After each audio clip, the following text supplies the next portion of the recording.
میرے قابل احترام دوستو، محرم الحرام کا مہینہ ہے اور اس کا یہ دوسرا جمعہ ہے۔ یہ مہینہ بڑی عبادت کا مہینہ ہے، بابرکات مہینہ ہے۔ اس میں عاشورہ کا دن آتا ہے۔ پہلی امتوں پر اس دن کا روزہ فرض ہوتا تھا۔ عاشورہ کی فضائل بھی بہت ہیں۔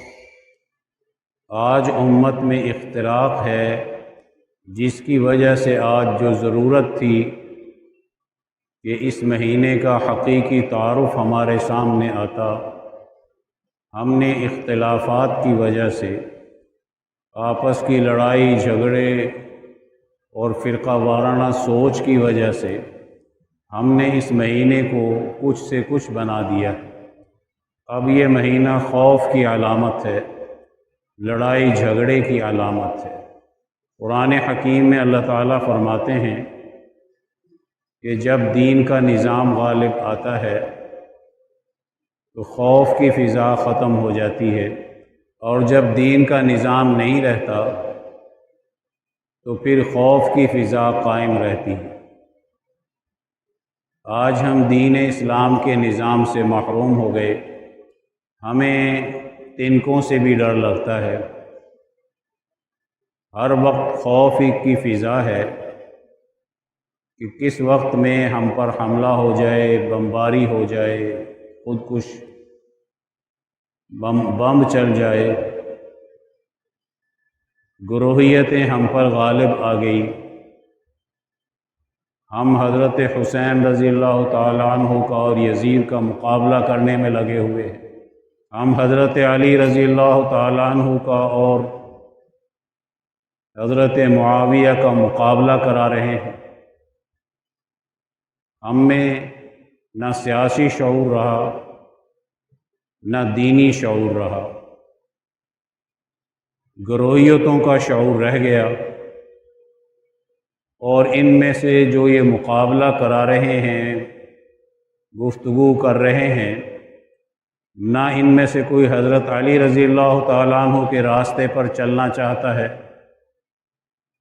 اور نہ ہی حضرت معاویہ رضی اللہ تعالیٰ عنہ کے راستے پر چلنا چاہتے ہیں۔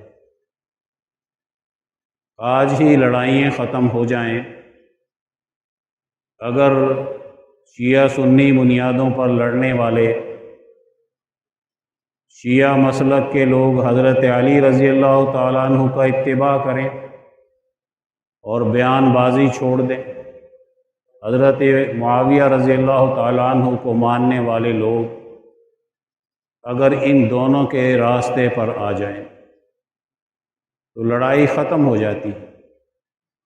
ہماری خواہشات کی لڑائی ہے، نفرتوں کی لڑائی ہے، عداوتوں اور دشمنیاں پیدا ہو گئی، جس کی وجہ سے آج ہم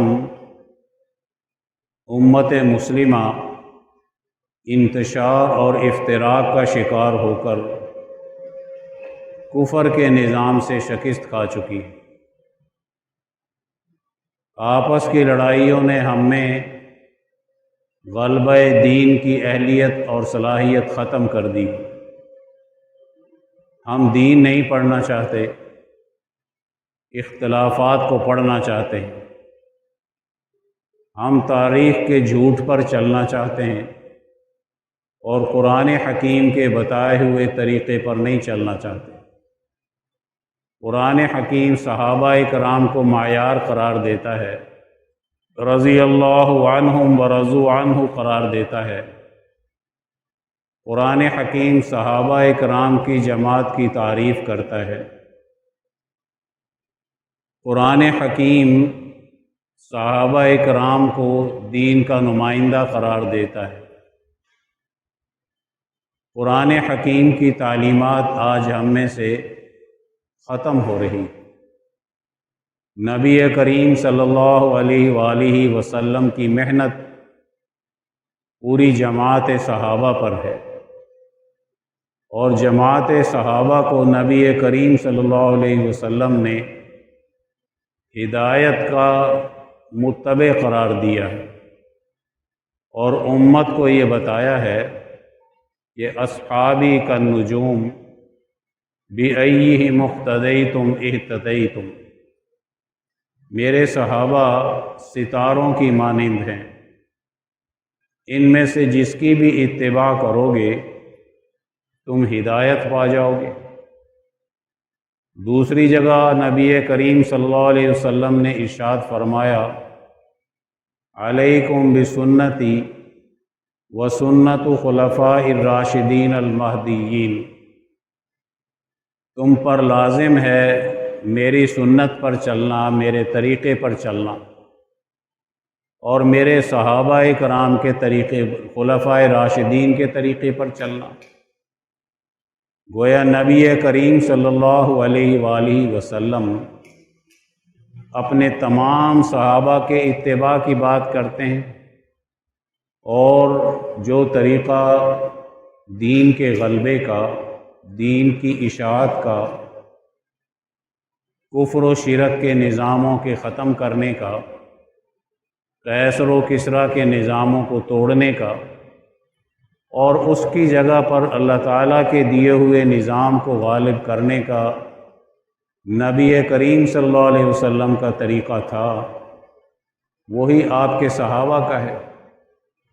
تو گویا قرآن حکیم بھی حضرات صحابہ کرام کو معیار قرار دیتا ہے، اور نبی کریم صلی اللہ علیہ وسلم کی احادیث مبارکہ یہ بھی خلفاء راشدین کو اور تمام صحابہ کو ہدایت کا معیار قرار دیتی ہیں اور صحیح سنت کا راستہ بتاتی ہیں۔ ہم جب احادیث مبارکہ میں حضرت ابوبکر صدیق رضی اللہ تعالیٰ عنہ کے فضائل پڑھیں، حضرت عمر فاروق کے فضائل پڑھیں، حضرت عثمان غنی کے فضائل پڑھیں، حضرت علی رضی اللہ تعالیٰ عنہ کے فضائل پڑھیں، حضرت معاویہ کے فضائل پڑھیں، تو ہمیں یہ نظر آتا ہے کہ یہ سب صحابہ اکرام اللہ کے رسول پیغمبر صلی اللہ علیہ وسلم کے اعتماد یافتہ ہیں۔ آپ ان پر اعتماد کا اظہار کرتے ہیں۔ عشرہ مبشرہ کی تاریخ کو پڑھیں، وہ 10 صحابہ جن کو نبی کریم صلی اللہ علیہ وسلم نے جنت کی خوشخبری سنائی ہے، ہم نبی کریم صلی اللہ علیہ وسلم کی بدریین صحابہ کے بارے میں احادیث مبارکہ اور ان کے فضائل پڑھیں۔